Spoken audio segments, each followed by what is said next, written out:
Charleston White has been taking over the social media lately with his wild videos and most recently his altercation with Soulja Boy. He confronted Soulja Boy on live after the incident, but before we get into that, let me show you who Charleston White is and how he even got here. Charleston White is a 53-year-old Fort Worth native that uses YouTube to express his opinions and troll his enemies. He claims he is a motivational speaker and has even gained over 120,000 subscribers in just a little over 2 years. Coming up, Charleston went to Cook High School and was a very talented football player for his high school team. He could have gone far with sports, but he chose the street route instead. At the age of 14, he was a leader of a juvenile gang that committed many crimes, including the one that led to him spending 7 years in prison. The specific crime that landed him in the pen was theft. According to reports, Charleston, along with his crew, went into a Foot Locker and attempted to steal a few varsity jackets. After they were confronted by a security guard, they ended up shooting him. Reports say that Charleston didn't snitch. He admitted to the crime and even labeled himself as a murderer, even though he wasn't the one that pulled the trigger. Him, along with his crew, were sentenced for murder under the Tarrant County, Texas law. Luckily, his sentence was shortened after 4 correctional officers pleaded in court on his behalf. He was moved from the Texas Youth Council lockup to the Giddings State School in 1984, where he was held until just a few months before his 21st birthday, meaning he spent the ages of 14 through 20 locked up. And I guess you can say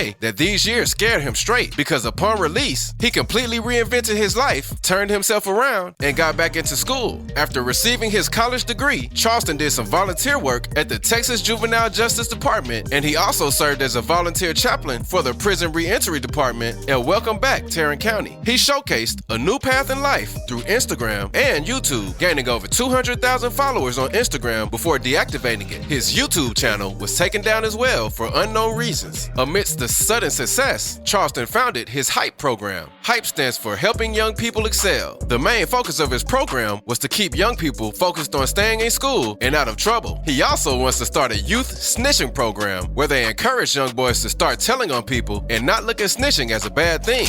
Now, you want to start a Boy Scout snitch organization? Yeah, I wanna teach and train young boys what snitching is, what telling is, and I wanna create a Boy Scout organization.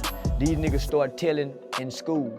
They the niggas who raise their hand and say, "Teacher, can I take names?" and tell you who talking when you leave the class. And despite how much he's turned his life around and helped others, he's still frowned upon by many people in the Texas community. Charleston has a pretty bad rep for being a snitch because he assists the police in taking down drug and crime gangs in Fort Worth. He even called the police on one of his ops on live and told them that he's getting harassed. My name is Charleston White.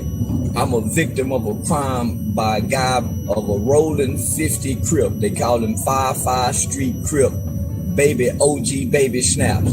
He got a cell phone in prison and he's making threats to victims via social media. He's recording threatening videos that's very terrifying. He also received a lot of backlash for his comments he's made about George Floyd, King Von, and Nipsey Hussle. His whole message he was trying to push with these guys is pretty much saying that they caused their own deaths. He claims that the 2 rappers had opportunity after opportunity to get out of the situations that they were in, but decided to linger around and eventually face the consequences. George Floyd, on the other hand, Charleston just claims he's a straight-up criminal. He has even met up with FBG Duck's mother, Tuka's mother, and many more people hurt by losing a close one to gun violence. He really has a bad view on gangs and believes that they're nothing but bad for our community and serve no purpose. So his intentions aren't bad. He just has a different way of expressing his opinions that may offend some people. Many people have spoken about these situations, but Charleston, he takes it too far sometimes. And that is another one of the reasons why they hate him. You bitch ass nigga. Yeah, you bitch ass nigga. I'm telling you, nigga, fuck King Von. King Von, them people were so goddamn bad. Why Lil Timmy still alive? The Texas influencer has a character that he portrays to get under people's skin, and it works most of the time. This character is very disrespectful. He says vulgar things about the dead and salutes the people that commit the homicides. But it has gotten him so much attention that he's doing interviews with Say Cheese, Vlad, and even DJ Academics. Charleston has been approached many times by gang members and people that just don't like him. The first person to approach him on camera was 600 Breezy. Charleston explained in an interview with Real Life Productions that he was going to meet up with the movie producer to get his script and everything, and 600 Breezy happened to be there. When he arrived, Breezy and a group of guys met him in the room, and at first, Charleston thought he was being set up, so he cracked a joke to test the energy in the room. He then said Breezy started to ask a lot of questions, like what's your problem with people in Chicago, and what's your problem with King Von? They got into a verbal altercation, but nothing got too serious. And despite Charleston not knowing a single person in the room, he still stood his ground. After the video came out, Charleston made a response video saying Breezy stands about 6'2", so if he would have tried anything, the cops would have been there before a punch even landed. The little nigga stand about 6'2",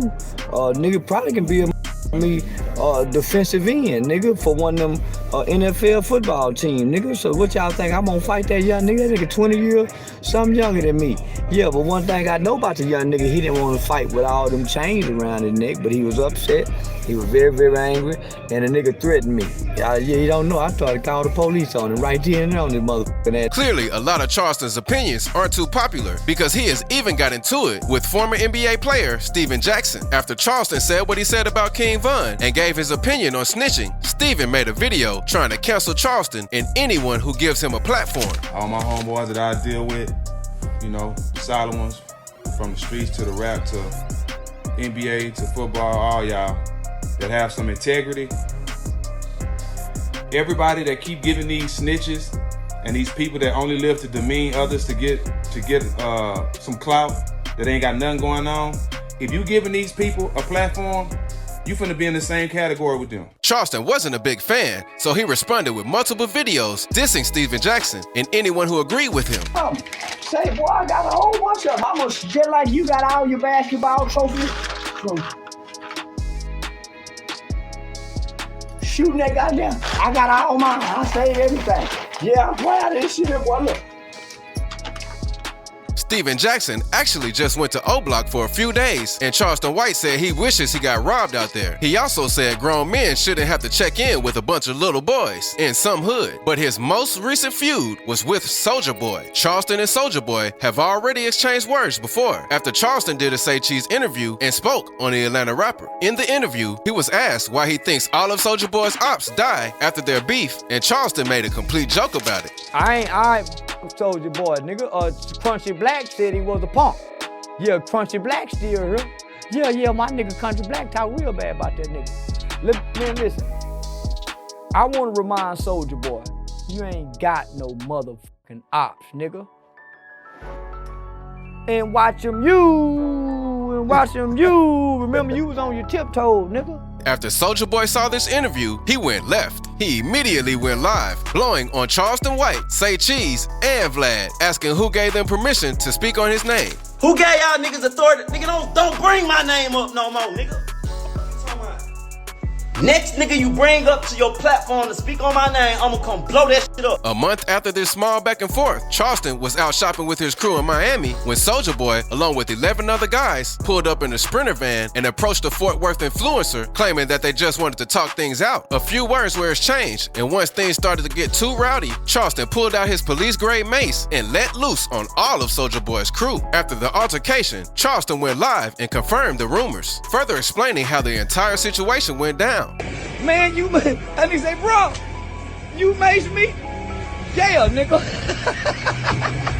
I can't lie, the whole thing was hilarious. I hope Soulja and his crew are alright, but at least they know not to mess with Charleston again. He even got shirts made that say, "Oh shit, bro, you tripping," because he said that's what Soulja Boy said after he got maced. Man, this dude is a character. But others didn't take this situation so seriously because literally 2 days later, a Paru approached him while he was out and tried to fight him. However, I don't think the Paru was serious because in the video, you can see Charleston's crew taunting the gang member and nothing popped off. So after this, he went live and declared war on all gang members. It was hilarious, but this is just another one of his taunts that he does for attention. Charleston definitely isn't going to go out looking for gang members, but as he's shown us many times, he will defend himself if someone tries anything. Make sure you watch this next video if you enjoyed this one.